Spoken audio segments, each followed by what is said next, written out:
Broadcasting live from the Business RadioX studios in Phoenix, Arizona, it's time for Phoenix Business Radio, spotlighting the city's best businesses and the people who lead them.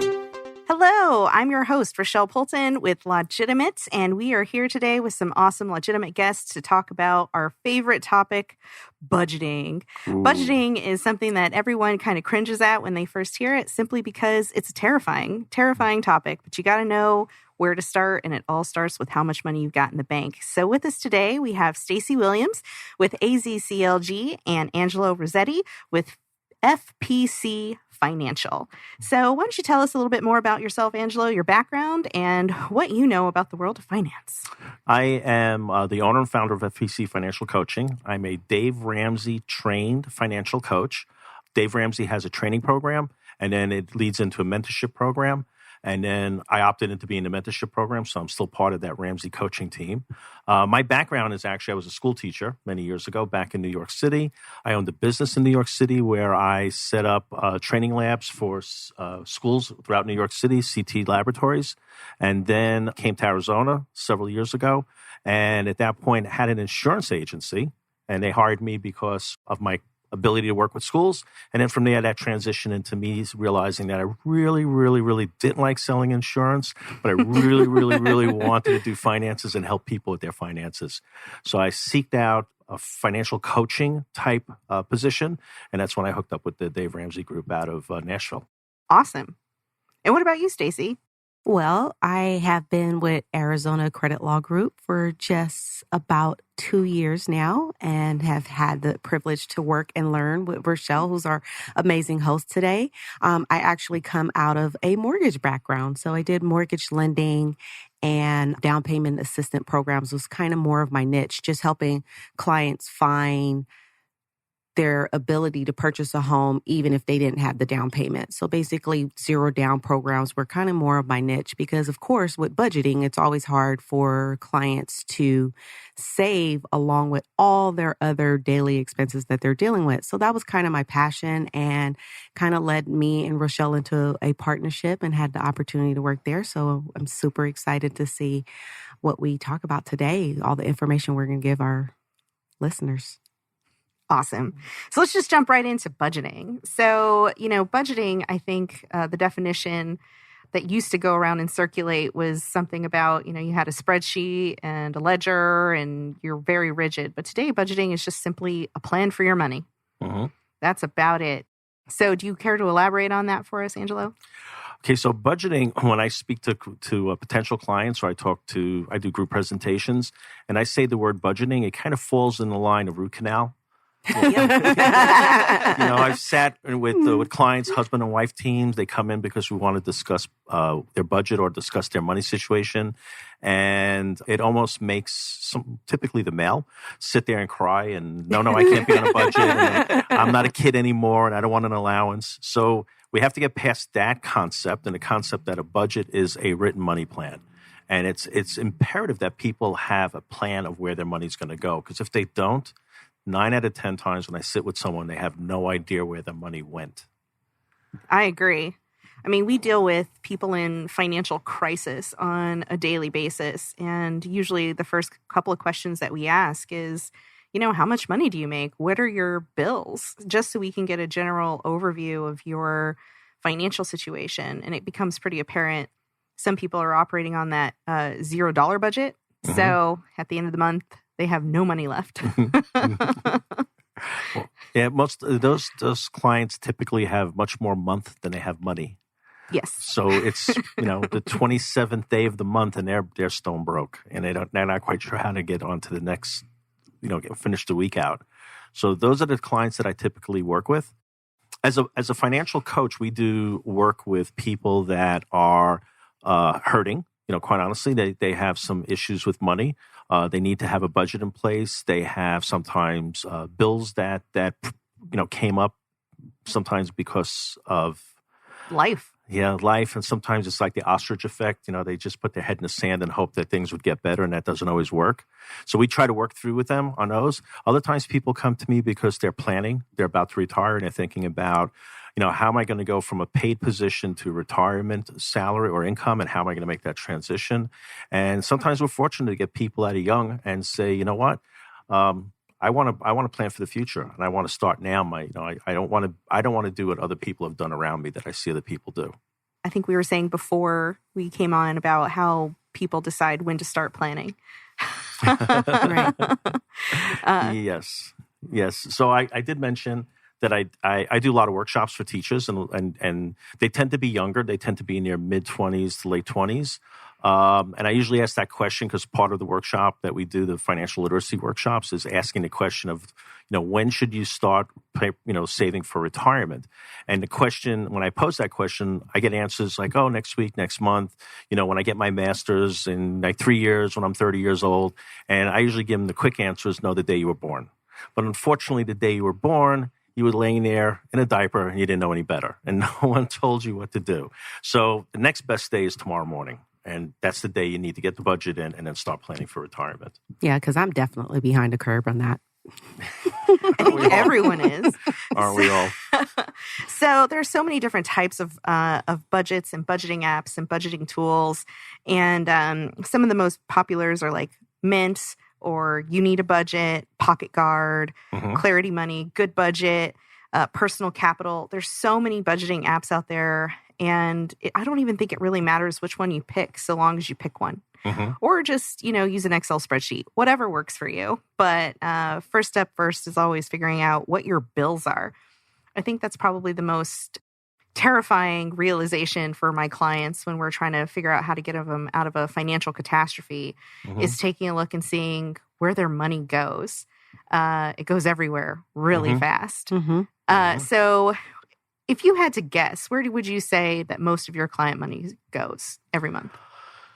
Okay, so I basically have two types of clients that are proactive, that want to sit down and plan and are, looking to set up a budget.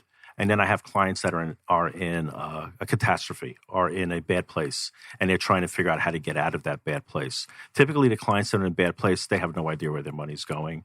And all too often, their expenses exceed their income.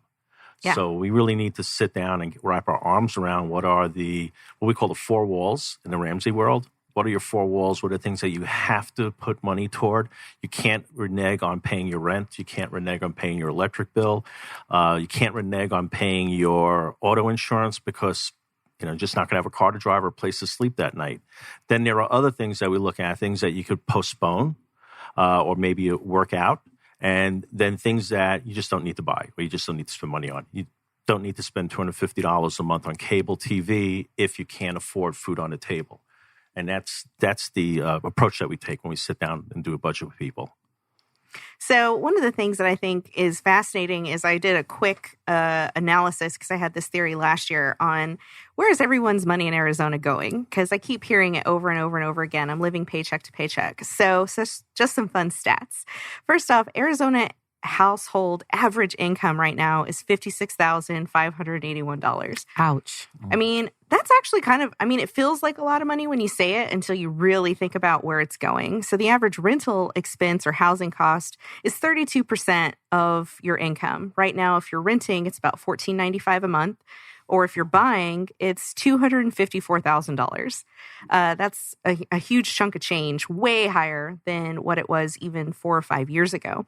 And then our food budgets, according to the U.S. Department of Labor, is about 10% of your income is what they recommend that you spend on food. Good luck trying to keep that in check when you go to the grocery store.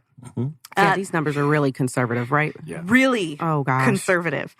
Your car payment for a new car is about $550 or $390 if it's used. That's another 10% of your income, and that's hoping you don't have 2 car payments.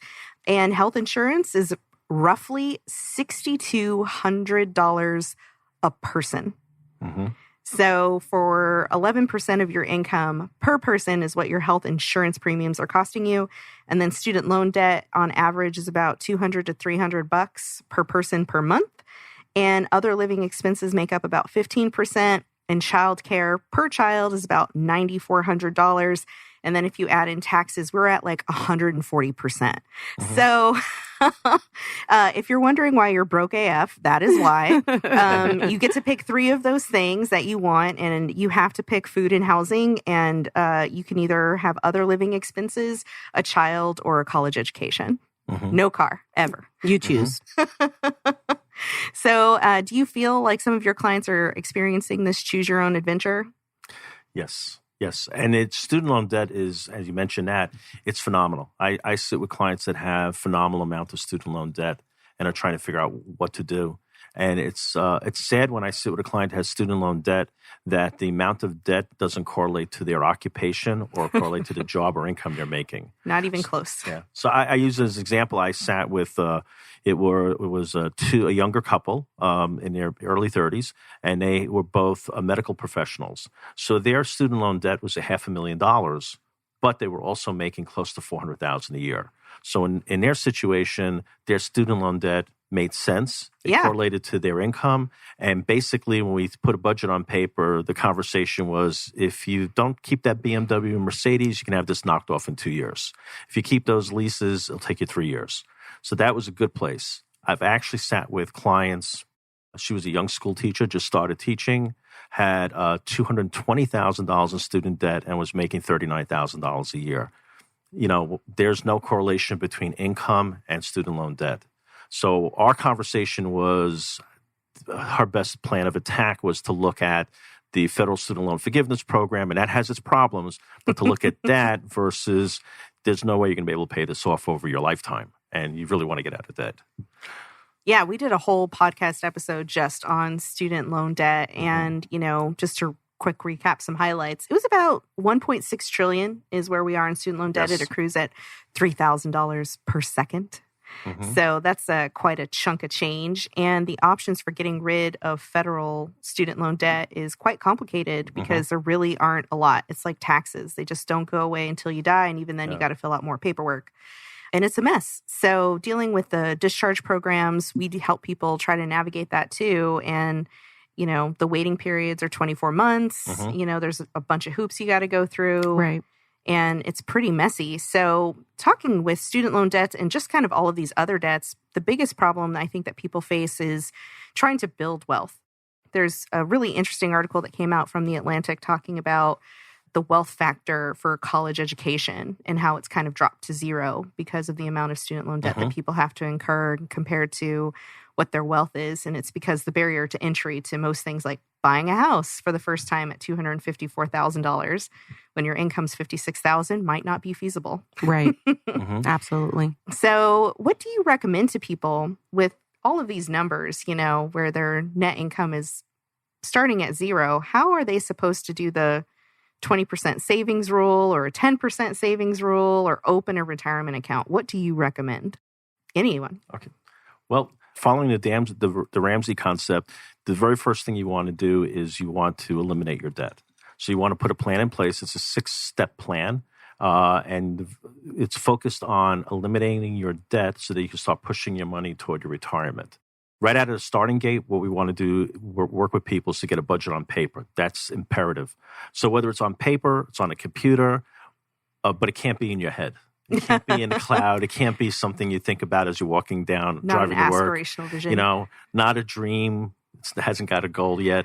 So we want to get something written, whether it's on a computer or it's on paper, and something that's realistic. You don't want it to be so terrible that you can't follow it, because that's another problem. I see people put budgets down and they don't have anything in their budget for date night. They don't have anything in their budget for vacation. They don't have anything in the budget for a special event. And then the budget lasts, it's like a diet. It lasts 3 months and then it never gets dropped, and they're back, with the gym membership for a year, and they haven't gone back after the third week of the year. So we want to get a budget that's something that's palatable and something that they can follow, and then have them start to work on a budget and start working toward it. Yeah. So where do you think people have room to cut? So that's one of the things that we do when I sit with a client. We kind of go over all their expenses, and we look at each expense as a separate line item, and then we determine with them, because it's not my budget, it's their budget, we determine what makes sense and what doesn't. So when I sit with a client that's paying, now I'll use an example, $270 on cable, and yet they're a couple of $100 short every month, the conversation is, how often do you look at TV and is it necessary? If I sit with a client that's spending, and most times people have no idea how much money they're spending on entertainment until they actually pull receipts out. We look at credit card statements, we put it on paper, and they suddenly realize they're spending several $100s a month going out to eat. And that could be as simple as a Starbucks coffee in the morning, or a full-blown dinner at some restaurant once or twice a week, beyond what they really have in their budget. So the object is now, let's get that on paper and let's wrap our arms around it. And let's move that money into the column for your necessities, your four walls, and then move that in the column for retirement and take it out of the column of excessive spending on those types of entertainment fees. So nothing that says you can't have Hulu, and I hope it's okay to drop a name. Oh, yeah. Hulu. There's nothing that says you can't have Hulu or whatever, some kind of streaming service. But if your budget doesn't allow the $300 a month for the top, cable package, maybe we need to step away from that. If you want to go out to eat, maybe you don't need to spend $5 or $10 a day on coffees. Maybe we can roll that into a really nice date night on Friday night. So we want to have a budget that people don't feel that they're being oppressed, that I could do this. This is fine. I still have a chance to go out. Yeah, no, I agree. I think that, budgeting is always hard, and figuring out what the happy compromise is a process. I don't think anyone knocks it out in month 1 or month 6, right? Because it evolves the way your life does. I think some of the biggest factors that me and Stacey see, even when you were in mortgage lending, was like, well, I've got to replace all the tires on my car. Right. I think the biggest thing, like you said, is just actually taking ownership to want to look at it. And actually, it's like going to the doctor, right? You actually need to stop and make a definitive decision that you want to look at where you're at. And once you start there, there's really so many ways that you can look at it, unless you're a family that's truly upside down. And in that case, we'll refer them to Rochelle to look at what their options are. But usually it's just taking the first step to look at where you're at and making the adjustment and making it accordingly. Mm-hmm. I think there's also a fear factor involved Absolutely. with that, and whenever you're dealing with money, the key to remember is there is always hope. There is always options. There is always a way to make your situation better. I think the main problem with dealing with finances is there isn't a whole lot of really great education out there about what those options are, or what you should be spending your money on, or even how to look at the fine print on things. Because one of the major problems that we see is credit card debt. We are kind of a debt-riddled society these days, because credit cards are, you have a pulse and a 580 credit score, no problem. Here's 20%. Right. Interest rate that compounds daily. Good luck. Exactly. That $50 t-shirt you bought in January is going to cost you $300. Yeah. Yes. That's when I sit with new clients, and it's the first of the year, New Year's resolution time. They want to wrap their arms around their budget. And as we start going through their budget, we're realizing that they're paying for Christmas from 3 years ago because it's sitting on their credit card, and they still haven't paid that off yet. So the conversation is, how do we get our arms around this and stop that spiral and get it back on track and get them to start looking at their budget realistically. And I think what the thing about it is, like you said, along with the fear factor and lack of education, is a lot of people don't really wrap their head around how much they're really spending. A lot of times what we saw with mortgage lending were simple things like payday loans, and how many people were actually using payday loans to float that extra 40% that they were underwater on, and not understanding, well, that's at 300 to 600%. So you're never really going to get out of that payday loan, but they're now in that process. They're in that journey, and they don't know how to recover because they didn't realize before getting into that contract how much it was really going to cost them, because life was happening. It was easy to get, easy to make, to fix their problem that they had at the moment, whether it was a broken transmission, they needed food for their children, they had to pay extra daycare because somebody lost their job, whatever it was that happened to them, they didn't even realize how much it was really going to cost them in the long run. And I think that's the same thing with credit card debt and some of the things that we see people get into. Well, some of the credit card debt that I see people have is honestly because they don't have the budget. And they don't have part of the Dave Ramsey concept is to have an emergency fund. So they're living check to check. And the first time something happens outside of what they can afford, they have no choice but to whip the credit card out. They're driving home, they hit a pothole, which we don't have too many in Arizona, thank God. But they hit something in the road, and next thing you know, they have a $300 rim and tire they need to go out and buy. They don't have $300. Or in Arizona, the air conditioning goes out, and you can't live in a home when it's 118 degrees without air conditioning. And we don't have $100, $200 window units. We have several $1,000 central air conditioning units. So out comes the credit card. And that's how they get by through their emergencies. And in the world of Dave Ramsey, what we try to do is have an emergency fund in place that they could ride out all of those emergencies, whether it's a catastrophic failure of a mechanical system in the home, whether it's a loss of a job, whether the transmission goes out. They could weather those storms and not have to go to credit card debt. Yeah, but how do you get there? See, that's Like, that sounds awesome. Like, you just use your emergency fund. But like, realistically, for building savings, maybe for the first time or just trying it again, I always tell people, start small. Start $20 a paycheck. Absolutely. Like, you won't even miss it. And then next Absolutely. year, raise it to $50. Trust me, you won't miss it. You were already spending it on something else anyway. Absolutely. But the key is to just start. Absolutely. I'm in agreement with that. I think that you just have to start somewhere. I think that there is some success, even like you said, $5, $10, $15. If you can just put that up a month, it will really start you on the right track and actually start exercising that muscle that makes it seem that it's obtainable. Because I think that's what happens. Like, when you're in it, it doesn't seem obtainable. So then you just don't do anything. So you're stagnant, or you have the ostrich syndrome that you were talking about. Well, if it doesn't seem obtainable, then you're going to kick the can down the road. You're going to say, well, I'll start this next month. Next month will be better. And really, realistically, it's getting the budget on paper. And then what we do when I work with a client is we look at everything that goes out line by line, and we have a conversation about it. Do you need cable TV, that level of cable TV? And I'm using cable TV as an example. Do you need to buy that $5 a day or $10 if they go twice a day, Starbucks or Dutch Brothers? Why is your car insurance so high? When's the last time you actually sat with someone? I don't sell car insurance, but when's the last time you sat with someone and reviewed your car insurance policy? And sometimes it's like, oh, that was my cousin, and he's a great guy and I love him. All right, thank you. But, you shouldn't be subsidizing a particular car insurance company. Let's look at that. And if we could go line by line by line, we could tend to harvest several $100s a month. It's not uncommon for that to happen when I go with people line by line by line, and we start looking at overspending in certain areas.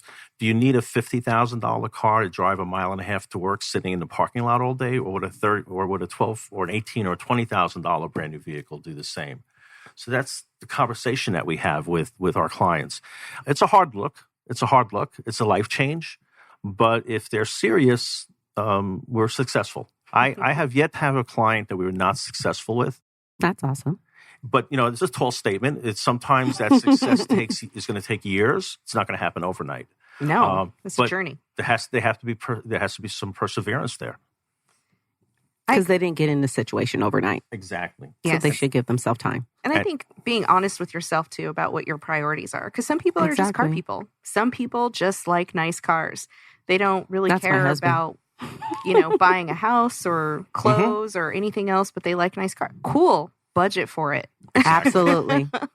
Absolutely. And be super careful because, boy, I'm mentioning a lot of companies now. So some car loans are very, very predatory. Yes. And they'll roll over negative equity from a previous vehicle into the next vehicle because you sat in that new vehicle. You got the smell of the new vehicle. They're explaining to you how they could get you in this car today. You could be driving this home tonight. Oh, really? I could? Yes, you can. What about the car later I have? Don't worry about it. We'll take care of that. But I got a loan on it. Don't worry, we'll pay it off for you. No, they're not paying it off for you. They're rolling it into your next car payment. And I have sat with clients that literally have a $20,000 car. That's what the car cost. Rolled out of the dealership, all taxes and everything included, with a $35,000 car loan. And how did that happen? Because they drove in with a car that was already underwater by $10,000 or $15,000. Oh yeah, that sounds familiar.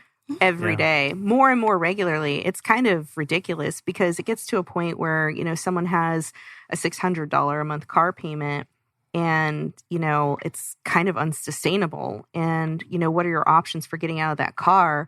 and you think, oh, I can just give it back to the dealership, or, oh, they'll work with me and I can refinance it. No, you're looking at repossession all day, every day. And the train that we saw in 2019 was the rise of the repossession lawsuit. So we saw hundreds of repossession lawsuits for tens of thousands of dollars. We're talking a $20,000 judgment at 10% per year secured now against all of your assets. So, be really careful about those kinds of loans and just take a second look.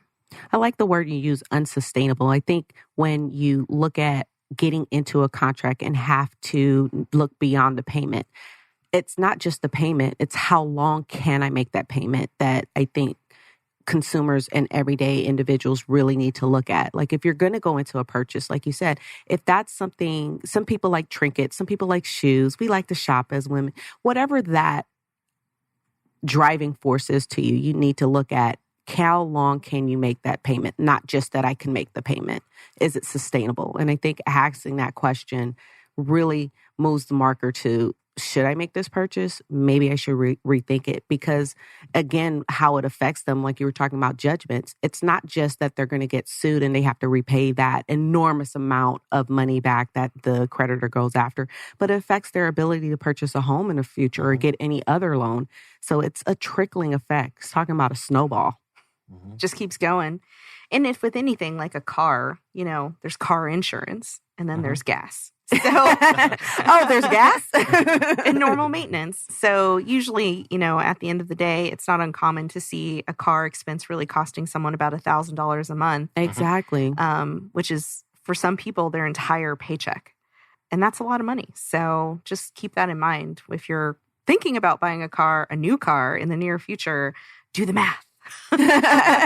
Please. That all goes back to the budget. If you actually have your budget and you're truthful in your budget and you take the time to make sure your budget's up to date, you're going to go out and buy a new car. You're going to make sure that your budget allows you to own that vehicle, pay the insurance, pay the fuel on it, and pay the maintenance costs. And if you don't have a budget, then you'll very easily go in and make an impulse buy because obviously, the gentleman or the lady at the car dealership is there to sell you a vehicle, and they're going to paint a very rosy picture. Don't worry, you'll be fine. We'll work it out. That's their only job is to sell you a car. And they typically don't even ask you, how much you want to pay for the vehicle, or they don't have a conversation about interest rates. The conversation is, can you afford $300 a month? You could do that, right? And you're sitting like, yeah, I can do that. Meantime, I'm sitting looking and going to people. Is it sustainable? How are you paying 25% interest rate? Well, I didn't have really good credit, and they said they'd get me in a car, and that's what I needed to do. And it's like, oh my gosh, this is horrible. And this is going to be for the next 10 years. Yeah. And you're behind the eight ball every month. 84-month loan. Yeah. You're behind the eight ball on your budget, and we can't harvest anything out of this vehicle. So what's the alternative in a case like that? That's a perfect scenario that I used to see quite often, the necessity of a car. They don't have credit. They're subprime credit or something like that. So what would be the alternative? Because life is happening for them and they need a vehicle. You honestly need to swallow your pride, and that's what I said to people, and drive a different vehicle. There is no public transportation in Arizona. We don't have a subway. I came from New York where you could go down a block, jump on a train, you pay your subway, and you could live without a vehicle if you really wanted to. You don't have that option. But you don't have to go out and spend $45,000 or $50,000 or $60,000 on a vehicle and have a lease payment or a car payment for that vehicle. You can go in and look at something around $8,000 to $10,000 that we could work into your budget. That's going to be dependable. That's important. It might not be the vehicle of choice, but it's going to be dependable. It's going to be clean, and it'll get you by for several years. And then you move on to your next vehicle. And meantime, during that period of time, you're saving and getting your finances in order, so you can afford the next vehicle that you'd like. But a vehicle is only supposed to be a certain percentage of your monthly intake, and we want to make sure we fall within that range. And more often than not, people are not. Yeah. It's really not feasible for some people because they're already in the contract. It's always great when you have a 20/20 vision, like, I should have. Well, hindsight's 20/20. Paid a half of what I'm paying now. That's always great. But when you're in the moment, I think, for a lot of people, when you're looking at your budget and you're afraid because you think your number is negative, just go ahead and do it. Just go ahead and sit down and plug the numbers. It'll only take you about 90 minutes, which is not that long. And just do it and see where you are. It's not that scary, and it's never as bad as you think. And like I said before, there are always options for making the improvements. Absolutely. So I think it's just really a first point of contact of financial literacy is, how much money do you make? I always find that question when I ask clients, 50% no to this penny. And the rest varies between, I think I make about, and grossly underestimating or grossly overestimating. And as we start to do the budget, sometimes we hit that client, I'm sure you do, where their required expenses, four walls, mandatory expenses are maybe 60, 70% of their intake. And then the question is, so you're spending, you have $4,800 of bills at the end of the month. You're bringing home, you're clearing $6,000. That's $1,200 a month. You've been doing that for how many years? Several years now. So do you have $50,000, $70,000 socked away somewhere in a bank? And they look at you like, no. Well, your paperwork is showing that you've got this excess amount of money. Where is it? I don't know. I could barely make it to the end of the month. Okay, so let's get our arms around that. Let's see how we can fix this. Yeah, that definitely happens. Usually where I find it is credit card debt. Right? Yes. It's been going to pay credit cards because those just kind of snowball. At first, it's like, oh, well, I can make the minimum payment, and then another emergency happens or next Christmas happens because we just came off the holidays. And so this is usually the make or break time for people of defaults, the beginning of the default train. Yeah. Where the minimum payment's no longer sustainable. And then when you take a look and see what you're actually paying in credit card debt, it's pretty terrifying. Mm-hmm. Yeah. I think the second thing I would always see was what you guys were saying earlier was car loans.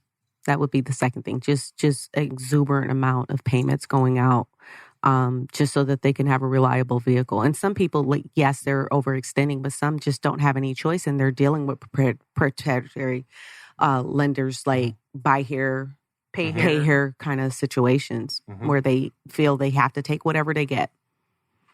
And we know those vehicles aren't as reliable. Yes.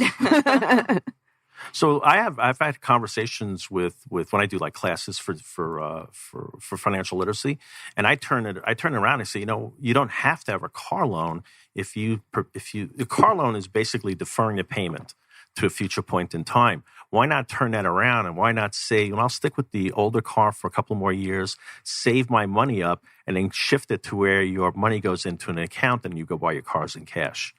It's very doable, but it takes a mindset change and it takes a financial change. And that's one of the things that I try to get people to think about. But generally speaking, when I sit with a client, we're looking at what's coming in, where's it going, and if there's any way that we could have less of it going out and more of it staying with you. Yes. How to keep more of your money. The goal. I think that's everyone's life goal, right? Mm-hmm. A lot of it has to do, too, with buying a home. Most people want to buy a home and start building wealth and have a legacy for family and friends. And I think that, or not friends, really, just family. That's really what I care about. But, when you're dealing with, I see a lot of unexpectedly retired, right? You hit this kind of like Goldilocks age where you're making good money, your career's going great, and then all of a sudden the company says, JK, I can replace you with some cheaper, newer version that'll cost less. And now you're unexpectedly retired because you can't achieve the same level or position somewhere else for the exact same reason. You're overqualified. It's just a story that I see over and over and over again, and it's really heartbreaking because then you see people scrambling to figure out what they're going to do next. Are you going to invest in real estate? Are you going to flip houses? That's a big one. Are you going to work for the next big network marketing thing? Please probably opt out of that. Are you going to start a business? That's another common one, but that requires a lot of startup capital. Become a realtor. Become a realtor is always a big one. So just kind of figuring out what you're going to do after that. And it's always great when people have some assets. But what I see is people without assets.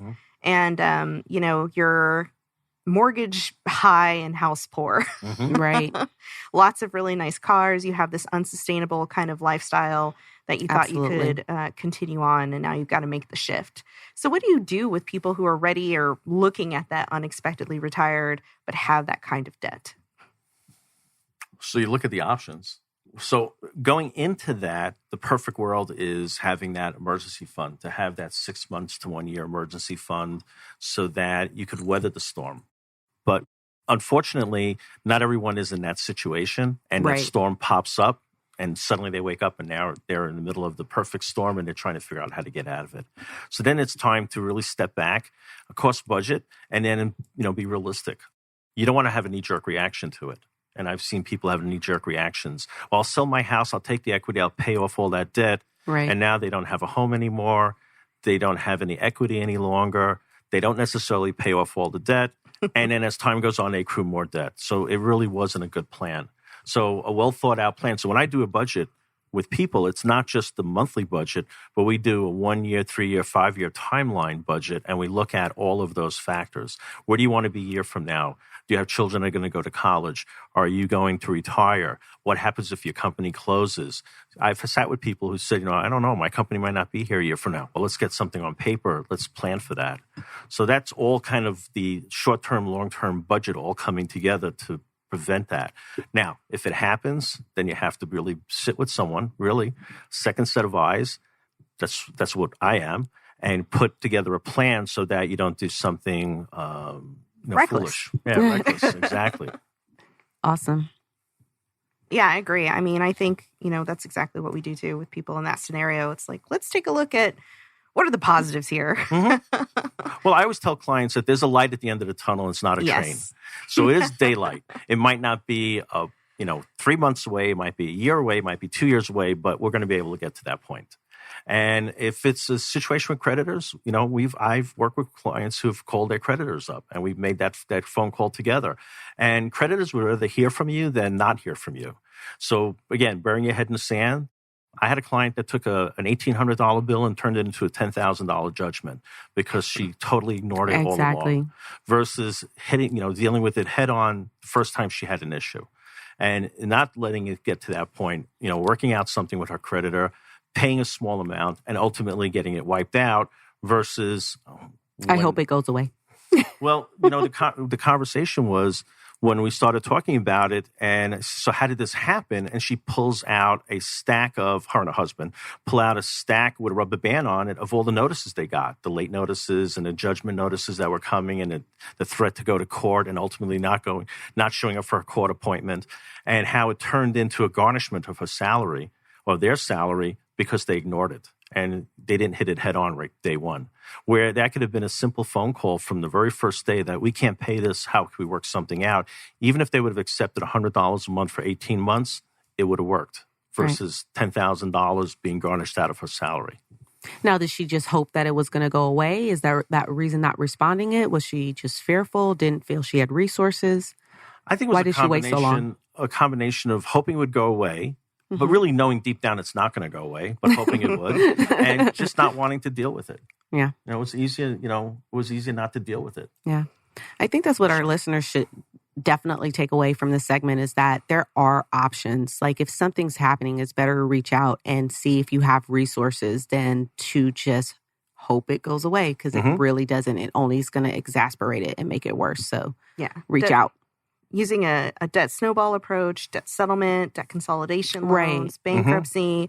I mean, there are a lot of different tools, just good budgeting, good financial planning. Just there are so many options out there for figuring out a particular financial situation. And the internet's great, but it's nothing like talking to an actual professional. You nailed it.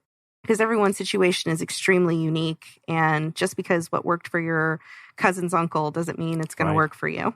Sister Bobby. No, Dave Ramsey always, if you listen to his radio station, always talks about, getting advice from people that are broker than you and in worse shape than you. And then that, just because they're your cousin or your friend doesn't necessarily mean that they're going to have some sound advice. Exactly. Yeah, I agree.